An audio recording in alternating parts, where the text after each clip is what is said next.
Bonjour, donc une petite vidéo pour un surfaçage avec la fraise de 10. Donc là j'ai remplacé la fraise, j'ai mis une fraise neuve.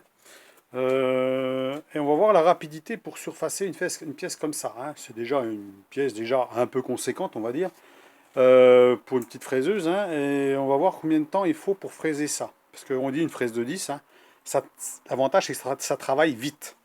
On peut aller vite. Contrairement à une fraise plus grosse où il faut aller plus doucement. Moi j'avance manuellement, j'ai pas une avance automatique.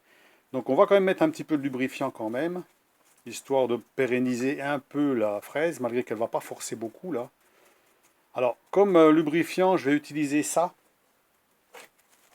J'ai déjà montré une fois. Alors c'est un produit, c'est pas de l'huile, c'est du savon. Alors l'avantage du savon, c'est que ça fume peu, et puis c'est pas de l'huile où ça fume et ça sent mauvais et c'est peut-être toxique. Ça je pense que c'est du savon. Bon, ma foi, qui est normalement prévu pour ça, pour le perçage, l'usinage, le taraudage, ce que vous voulez. Donc on va tester comme ça. Donc là j'ai déjà fait l'autre côté, bien sûr. Je l'ai posé sur les deux. J'ai bien fait les surfaces de chaque côté là, qu'on soit bien en appui sur les deux cales, que les deux cales ne bougent pas, qu'on soit bien que les deux surfaces soient bien parallèles. Ça c'est important, sinon on n'aura pas forcément le bon écart. Donc on va fraiser ça rapidement. On va pas enlever une grosse surface, en général 0,5 mm à peu près sur une surface. S'il faut recommencer une deuxième fois, on recommence une deuxième fois. Là, je pense pas, puisqu'il n'y a pas des grosses, c'est pas trop rugueux, c'est pas un brut de sciage ou autre chose. Normalement, ça devrait aller. Donc allons-y. Alors on va mettre 0,4 mm. Alors là, on va se reculer un petit peu. Voilà. Voilà. On soit bien sur le bord. Pour démarrer.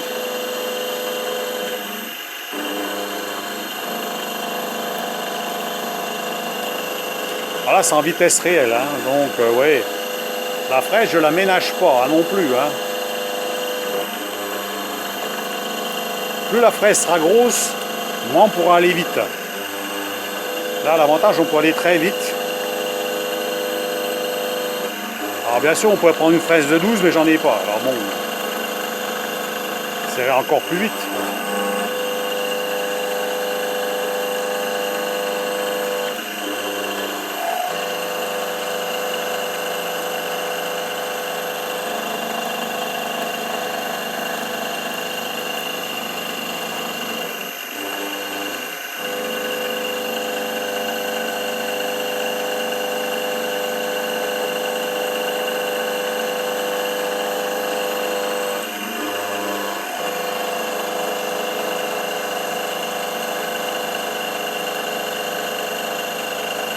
Pour vous montrer à la vitesse qu'on peut fraiser avec une petite fraise comme ça.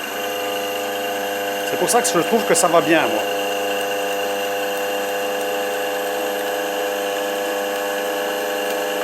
Voilà, là je peux pas aller plus vite. Voilà, c'est fini. Vous voyez que ça va très bien, là ça avance bien, la fraise elle fonctionne très bien. C'est la même fraise que j'ai montrée en vidéo il n'y a pas longtemps. Les fraises bleues là. Elle coupe très bien. Alors bien entendu, à force, elle va s'user forcément. Alors le fait de mettre un peu de lubrifiant, ça va forcément la faire durer plus longtemps, je suppose. Après, tout dépend les passes qu'on va faire, si on fait des grosses passes ou pas. Mais là, on voit bien que ça chauffe pas, les copeaux sont pas bleus. Là, on est sur du XC48, c'est du mi-dur. On n'est pas sur de l'acier doux, donc déjà, un bon ébavurage. Alors, quand on ébavure comme ça, le problème c'est qu'on refoule le métal sur le côté là. Et là, il faut faire attention parce qu'il peut y avoir une bavure. Alors faire attention qu'ici, vous enlevez bien la bavure qui traîne sur les bords. Vous voyez, il faut vraiment qu'il n'y ait rien. Parce que si vous appuyez dessus, on a tendance à vouloir faire ça. Voilà, et on refoule le métal de l'autre côté. Alors c'est pire quand c'est de l'acier doux, parce que l'acier doux est très élastique. Donc, contrairement à de l'acier plus dur, par exemple. Quoique, je ne sais même pas. Donc voilà ce que ça donne. Alors bien entendu, l'état de surface, il est pas super propre, hein, parce qu'on peut le faire avec une grosse fraise comme j'ai, les fraises tourteaux là, à deux dents. Mais la fraise tourteau à deux dents, elle est bien pour finir. Ça veut dire qu'on veut faire une finition nickel. Mais si vous avez une surface brute, ben, vous ne pouvez pas trop le faire avec avec une fraiseuse, avec la fraise tourteau que je possède. Je vais vous la montrer quand même pour ceux qui ne la connaissent pas.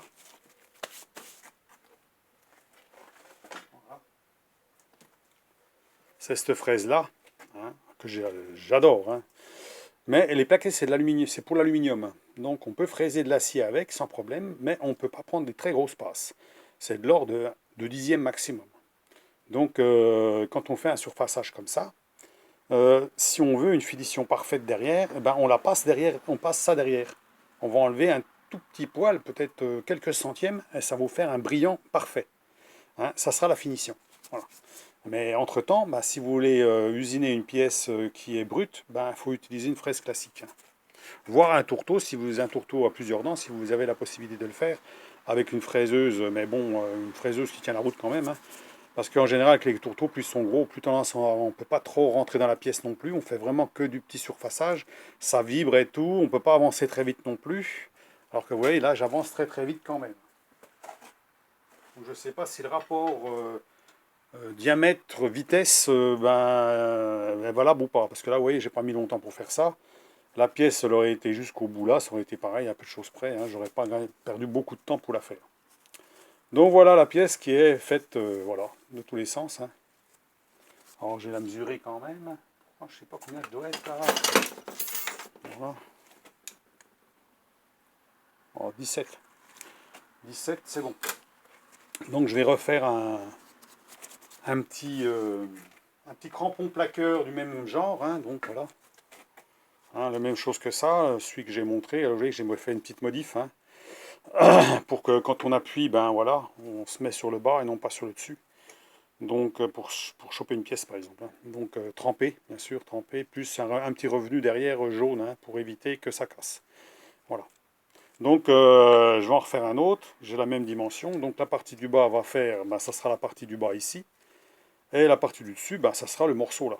Hein. Donc c'est pour ça que ce morceau-là, il va très bien. Vous voyez, il ne faut pas un gros morceau pour faire un crampon plaqueur, surtout un petit, hein, donc ça suffira très bien pour faire ça.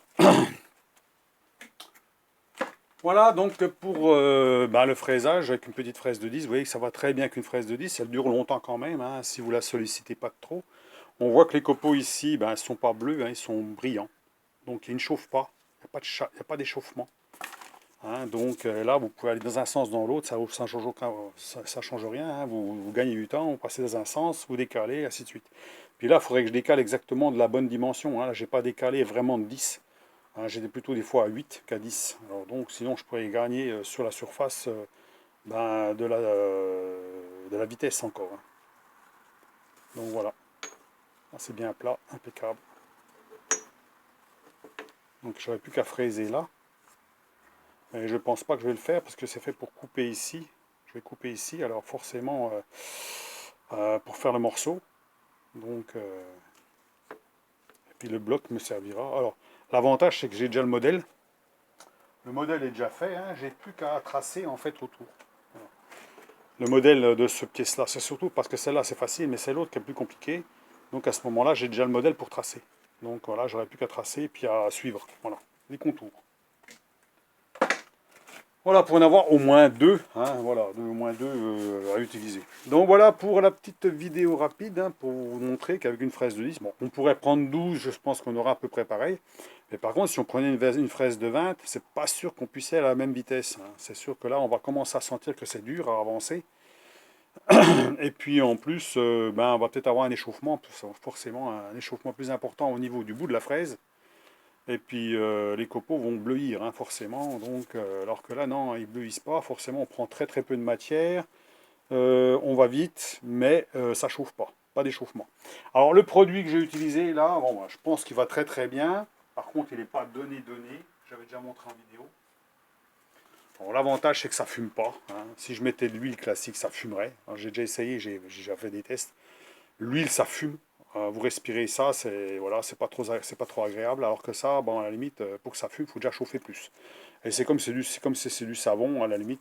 Alors je sais pas si du savon normal, qu'on se lave les mains, ça pourrait faire l'affaire non plus, parce que vu que ça refroidit quand même, hein, peut-être que ça marcherait tout à fait bien, hein, avec un savon, vous faites un petit peu d'eau, et puis bah, ça se trouve, ça ferait un bon lubrifiant aussi, qui coûterait pas cher, hein. Il faut voir. Il faut voir, voilà. Donc bah, je vous laisse sur cette vidéo vite faite pour le petit fraisage rapide là. C'était vraiment pour vous montrer qu'avec une fraise de 10, bah, on fait quand même du bon boulot, hein. On peut pratiquement tout faire, hein. J'ai fait tout le crampon plaqueur que j'ai montré là. Je l'ai fait tout avec la fraise de 10, hein. Tout a été fait avec une fraise de 10. Alors bien entendu, il ne faut pas qu'il soit trop épais parce que forcément bah, on a une hauteur, hein, quand même. Sur les côtés, on prend très peu de matière, sinon on pourra avoir une flexion, hein, au niveau de la fraise. Mais bon, jusque-là, ça va très bien, hein, il n'y a pas de problème. On voit bien que c'est bien ajusté parfaitement, il n'y a pas à dire. Voilà, c'est pour ça que j'aime bien les fraises de 10. Maintenant, on pourrait essayer une 12, mais une 12, on va taper. Là, on est à 13 € la fraise. Ça se trouve, une 12 ou 14, on va taper dans les 16 € ou peut-être plus. Donc, est-ce qu'elle va peut-être pas forcément durer plus longtemps? Elle va coûter plus cher. Donc, il faut voir le prix par rapport à l'usage. Vous allez gagner un petit peu de temps, mais c'est tout.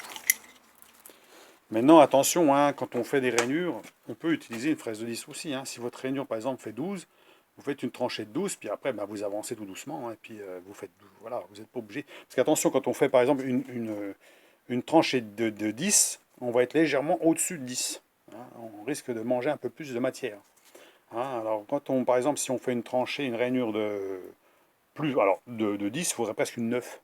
Ah, bien. Une fraise de 9, et vous rongez tout doucement pour avoir pile la cote 10. Parce que ça se trouve, ben, les 10, vous les aurez.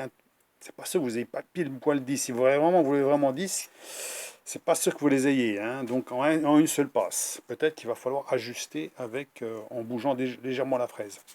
Voilà. On le fait, en général, c'est ce qui se passe quand on fait les clavettes. Les clavettes, on fait une rainure un peu moins large, hein.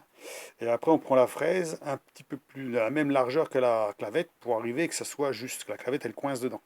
Si on prend la même épaisseur, par exemple une clavette de 4 mm d'épaisseur, on prend une fraise de 4, ben elle va nager.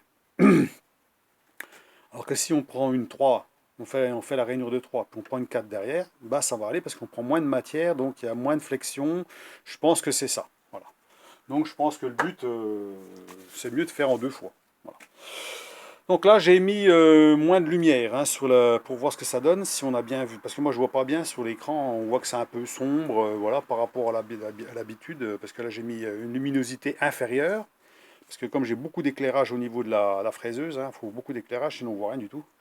Donc, on va voir sur la vidéo qu'est-ce que ça donne. Si c'est bien, dites-moi ce que vous en pensez. Si c'est mieux que je diminue de 0,5 en luminosité, que je mette comme d'habitude, parce que d'habitude ça brille. On voit que c'est tout brillant, on voit pas bien. Donc on m'a déjà fait la remarque comme quoi ben, c'était pas nickel, c'était trop brillant.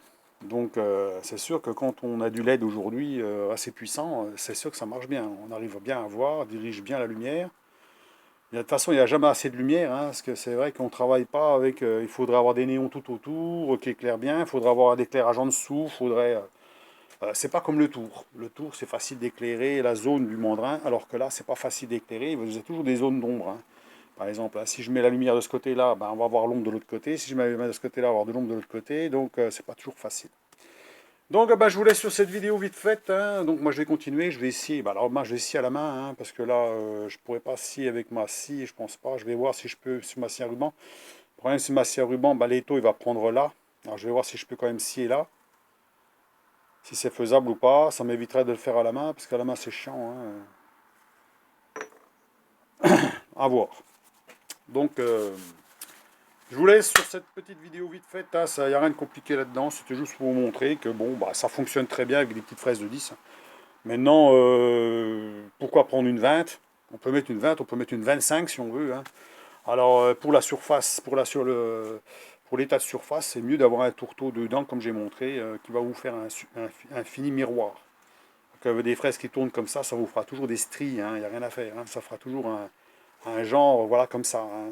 Ça ferait des rainures. Alors là, les rainures, bon, un petit coup de papier, ça s'en va quand même facilement, hein. Comme la fraise coupe bien, elle arrache pas trop le métal, donc là, il y a le fait de frotter avec du papier de verre, ça va s'enlever, hein. Il n'y a pas de souci, hein. Voilà. Voilà pour la petite vidéo vite faite. Donc là, je suis dans la bonne cote, hein, donc c'est bon. Voilà. Bon, je vais rester dans le petit, je ne vais pas m'en faire un plus gros. De toute façon, c'est pas des crampons plaqueurs, je vais pas en faire beaucoup, hein, je vais pas en faire des gros, ça c'est sur ma petite fraiseuse, ça sert peut-être à rien. C'est vrai que ce serait bien d'en avoir un très gros, par exemple, qu'on met au milieu, puis qu'on bloque une pièce, par exemple. Un truc qui fait 5 cm de large, par exemple, un gros crampon plaqueur de 5 cm de large, pour des pièces qui ne sont pas excessivement larges, et vous ne pouvez pas mettre les deux. Parce que ici, le problème, c'est de mettre deux, ben, c'est chiant. Parce que vous avez ici un espace ici, voilà, quand on regarde. Voilà, entre les espaces, vous en mettez un petit là, par exemple, un petit là. Si la pièce n'est pas tellement large, ben, vous ne pourrez pas prendre sur les deux, vous en prendrez que sur un seul. Alors d'en avoir un gros, par exemple, de 5 cm de large, permettrait de prendre une surface plus importante. Donc ça serait mieux que d'en prendre deux, par exemple. Deux qui sont trop éloignés, par exemple. Ça peut être bien aussi. Donc ça serait possible d'en faire un aussi en grosse dimension. Alors ça sera plus long à faire, bien sûr, mais au moins d'en avoir au moins un. Un gros qu'on met, clac, on bloque, et puis on serre, ce qui fait comme ça, vous pouvez bloquer sur l'établi, sur la table sans problème. Alors qu'un petit, bon, ça peut, c'est jamais, ça peut travailler, voilà, avec un seul. À voir. Dites-moi ce que vous pensez de ça, mais je crois que c'est peut-être pas une mauvaise idée d'en avoir un large, par exemple, hein. Pas spécialement haut, mais large, hein.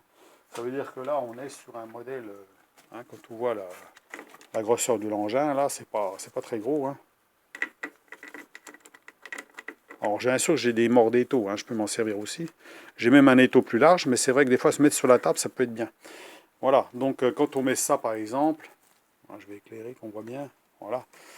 On peut prendre une petite pièce, c'est sûr, une petite pièce qui n'est pas très large, mais par exemple, si elle est un peu plus large, alors deux, je ne sais pas si, voilà, il faudrait au moins que la pièce fasse, j'ai un WD, voilà, il faudrait que la pièce, elle fasse, ouais,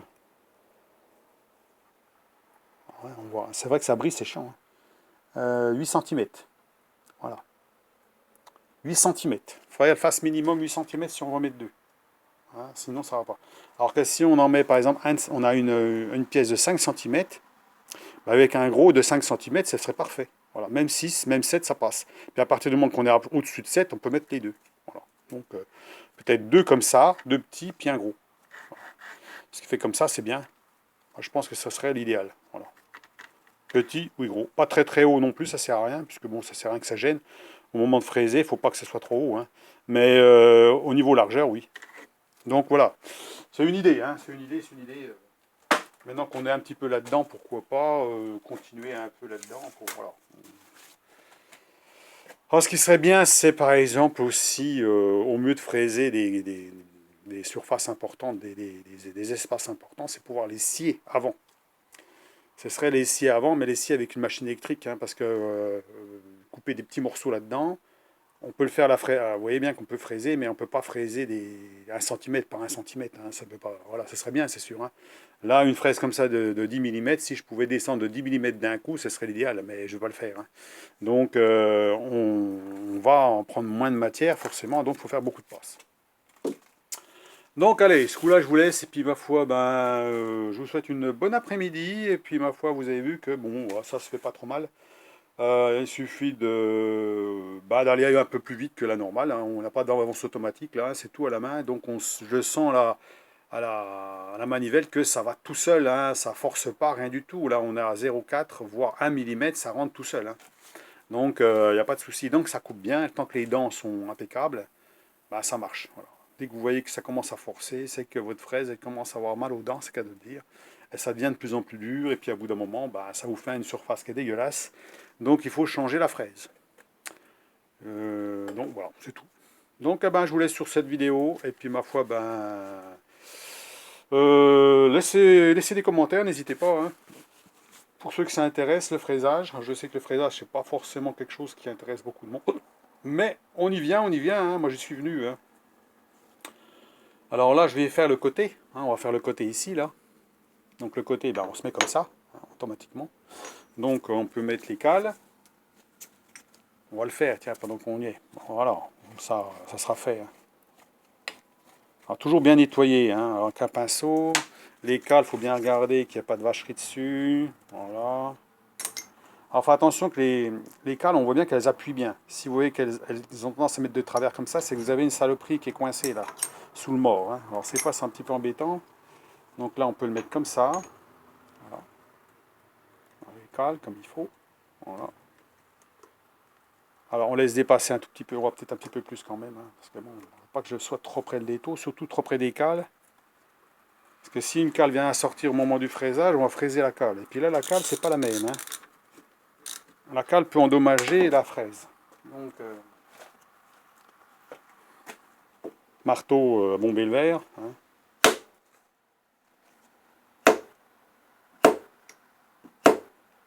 Alors des fois, il faut insister. Là, elle cale bien, puis là, non.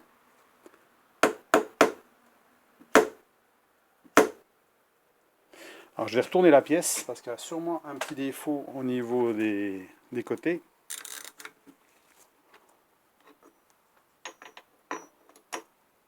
Voilà.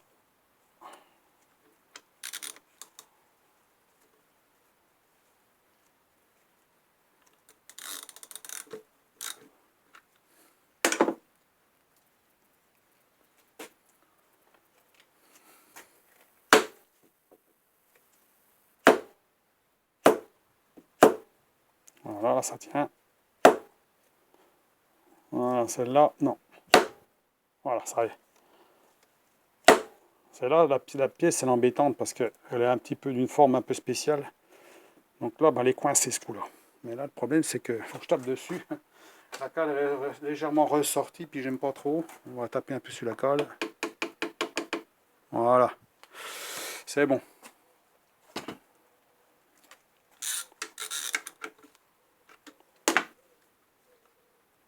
On va retaper un peu dessus.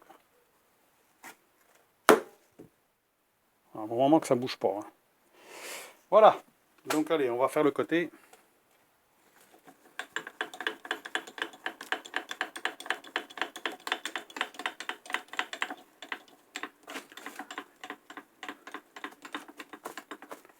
Voilà, on se met bien à l'écart, on descend la tête.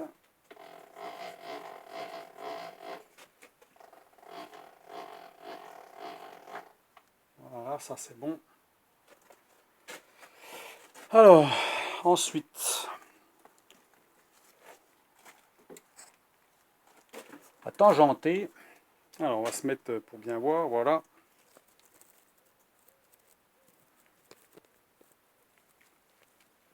On va tangenter, alors sur le bord. Par contre là, ce que j'ai fait, j'ai pas mis de produit, on va mettre un peu de produit quand même. Voilà, un peu de savon.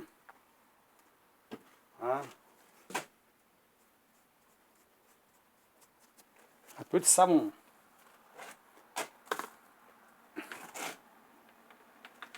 Donc on tangente.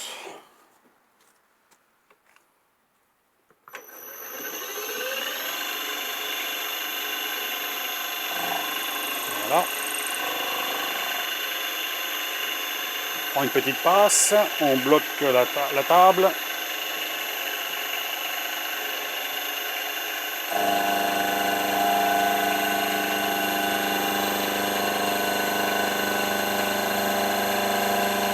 Alors là, je le fais que dans un sens parce que les copeaux risquent de me revenir sur moi. Donc on va le faire que dans un sens. Hein. Ça, c'est des copeaux qui piquent. Hein. Voilà, on va le faire en 3 passes.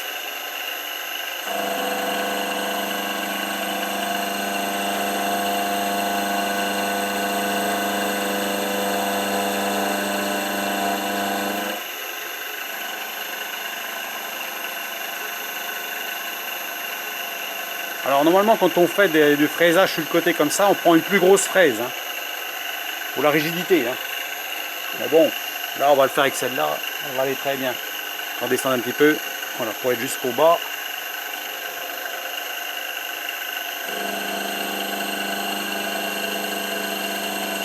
Après c'est pas des pièces qui sont au centième. Hein. Vous l'avez bien compris. Hein. Voilà. Vous voyez, on reprend un peu de matière derrière. En fait, on a une petite flexion. Hein. C'est normal, c'est du vis. Hein.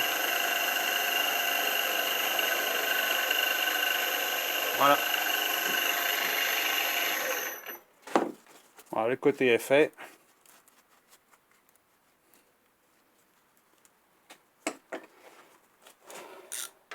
Alors, le truc, c'est de mettre en forme une pièce avant. Hein, d'attaquer. Voilà. Voilà, c'est parfait. Hein. C'est sûr que là, on a un fini nickel. Hein. C'est sûr. Hein. Sur les côtés, ça fait des finis. C'est pas du tout la même chose qu'en bout. Hein. Donc, allez, un petit coup de lime.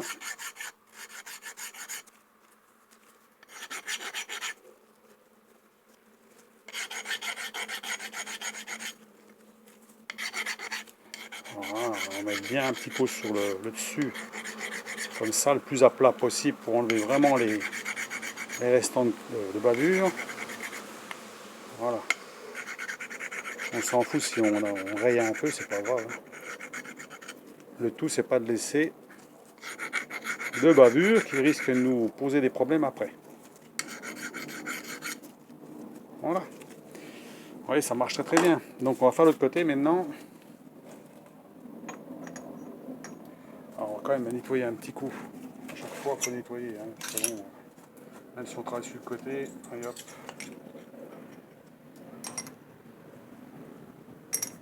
Bon, bah, ça sera une petite vidéo à rallonge, hein, ma foi, bah, tant pis. Hein. Voilà.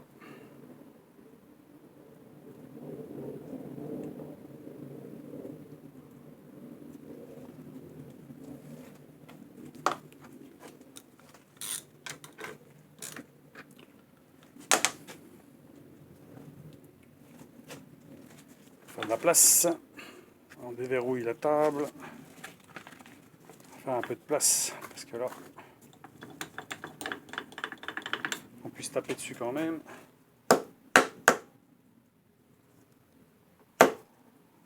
Voilà. Ah, c'est bloqué. C'est bon. Allez, on est parti. Pareil, on tangente, hop. Moitié. Oh, pas tout à fait la moitié, allez hop.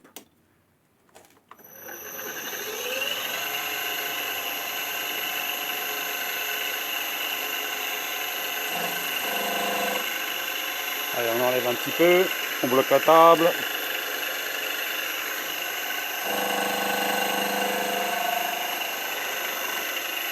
Ah, j'ai pas pris assez.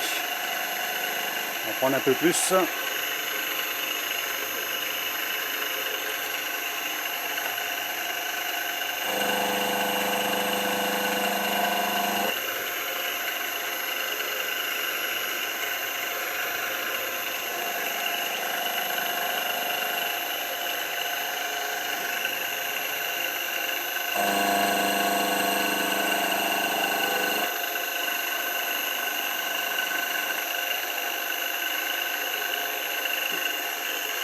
Jusqu'au bas. La cale, elle ne dépasse pas la cale par hasard.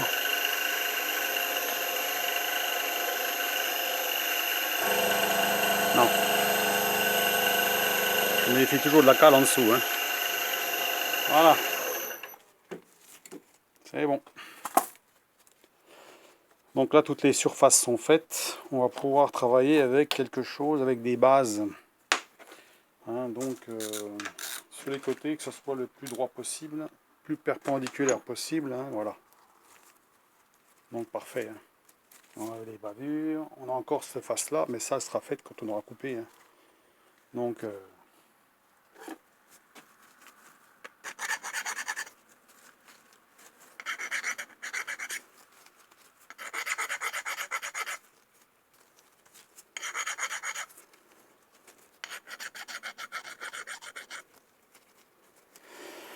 voilà.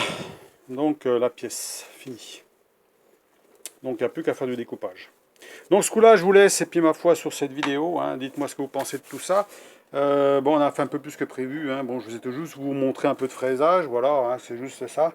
Le reste, ça va être du sciage. Et puis après, on va mettre tout ça. On va commencer à faire la pièce du bas, comme prévu. Hein. Donc rien de compliqué, hein, comme je vous ai dit, ça se fait à l'équerre. Hein. Le plus simple, ce serait de pouvoir scier les morceaux, enlever les morceaux avant de pouvoir passer la fraiseuse derrière, ce qui fait que ça gagnerait un temps fou, bien sûr, hein, parce que enlever un morceau, c'est comme à la scie à ruban à bois. Hein. Bah, vous faites des tenons, vous les faites grossièrement à la scie à bois. Si vous voulez faire quelque chose de précis, vous passez à la toupie derrière. Puis là, c'est parfait. Vous faites des beaux tenons, des beaux tenons mortaise, des tenons, enfin des tenons sur la scie. Et vous les passez à la toupie derrière, ce qui fait qu'après vous êtes précis au niveau dimension. Hein. Par contre, si vous voulez faire des tenons grossièrement à l'œil, bah, ça suffit directement à la scie à ruban, c'est largement assez. Et ben là, c'est un peu pareil. Sauf que le sciage est plus compliqué parce qu'on est sur des petites dimensions de pièces et on n'arrive pas à couper comme on veut, on voudrait enlever des petits morceaux, ce serait l'idéal. Hein. Puis y aller, faudrait vraiment y aller avec une. Alors le mieux c'est à la scie à la main, puisqu'on peut couper vraiment précisément, hein, à 1 ou 2 mm de la côte, comme ça on est tranquille. Et puis on peut faire ça assez précis, mais bon, bah, quand vous avez une demi-heure de sciage dans les bras, déjà, vous le sentez déjà, hein, donc voilà. Surtout quand, bon là ça va encore, c'est pas trop épais, mais quand ça commence à être du 3-4 cm d'épaisseur, là faut y aller. Hein. On a l'impression que la lame elle descend pas. Hein. Même avec une lame neuve, pour descendre, ça met du temps. Hein. Comparé à une scie à ruban, on voit tout de suite la différence. Hein. Donc eh ben, je vous laisse sur ce coup-là, et puis bah, vous voyez, hein, on va aller tout doucement. Hein. Alors, je vais peut-être pas montrer toutes les étapes. Hein. Quand je vous dis les étapes, ça n'intéresse pas forcément. Vous avez vu le résultat que ça donne. Hein. C'est le principal. Et puis ceux qui veulent se... Alors, je vais en faire un deuxième petit et après on verra pour un gros. Hein. Comme je vous dis, un gros. Alors, je ferai sûrement dans un morceau qui fera 5 cm de large. Alors, je crois que j'en ai en C45 et le devant, je le ferai en XC48 pour le tremper. Puisque le XC48 trempe beaucoup mieux. Hein. Donc, on est sûr que la trempe sera bien. Alors, elle sera plus grosse et je ferai peut-être comme celle de la vidéo de Christian, je mettrai peut-être un morceau devant juste trempé. Alors, à ce moment-là, je peux tout faire en XC45 bien sûr. Et puis tremper juste la plaquette qui est devant qui sera striée, ça évite de tremper un gros bloc de métal. Voilà. Donc voilà, et puis comme ça pourrait être utile. On ne sait jamais, hein, malgré que je suis pas mal équipé de ce côté-là, mais on n'en a jamais assez, hein, c'est sûr. Hein. Au niveau fixation, on n'en a jamais assez. Donc ben, je vous laisse, et puis ma foi, ben, de nouveau, ben, bon après-midi, et puis ma foi, ben, bonne vidéo. Hein. Allez, à plus, au revoir.